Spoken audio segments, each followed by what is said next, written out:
Bacawa Pres dari Koalisi Indonesia Maju, Gibran Rakabuming Raka, merespons hasil survei yang sebut elektabilitas Prabowo Subianto turun usai menggandeng dirinya dalam kontestasi Pilpres 2024. Gibran meminta untuk membandingkan dengan survei-survei yang lain dan tidak hanya melihat dari satu survei saja. Silahkan dibandingkan dengan survei-survei yang lain. Kalau cuma hanya membandingkan dengan satu survei, ya bias namanya. Saya kira teman-teman media udah paham. Matur nuwun. Sebelumnya, Direktur Eksekutif Carta Politika, Yunarto Wijaya mengatakan, sosok Gibran justru menjadi beban bagi Prabowo. Pernyataan itu Yunarto lontarkan lantaran elektabilitas Prabowo turun usai mengumumkan nama Gibran sebagai bacawa presnya.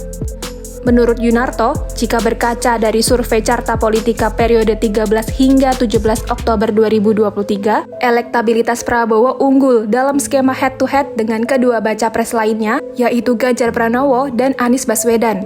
Misalnya, elektabilitas Prabowo mencapai angka 49,4%, selisih 9,8% dari Ganjar yang memperoleh angka 39,6%. Namun, berdasarkan survei periode 26 hingga 31 Oktober 2023, elektabilitas Prabowo turun menjadi 44,4% setelah resmi menggandeng Gibran.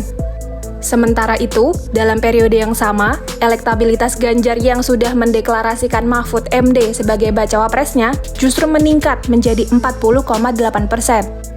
Selisih elektabilitas antara Prabowo dan Ganjar berdasarkan survei terbaru pun menipis menjadi 3,6%. Yunarto mengatakan bahwa posisi putra sulung Jokowi itu sebagai bacawa pres juga mengurangi segmen pendukung Anies Baswedan yang akan memberikan suaranya kepada Prabowo. Menurut Yunarto, hal itu tidak mengagetkan karena pemilih Anies merupakan kelompok yang bisa disebut anti-Jokowi. Dalam survei terbarunya, Carta Politika juga melakukan simulasi 3 paslon yang telah mendaftar ke KPU. Hasil survei menunjukkan pasangan Ganjar Mahfud berada di posisi pertama dengan elektabilitas 36,8%.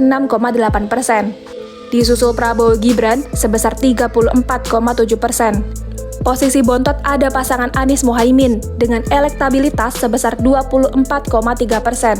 Survei tersebut dilakukan pada 26 hingga 31 Oktober 2023 dengan melakukan wawancara kepada 2.400 responden dari 38 provinsi se-Indonesia.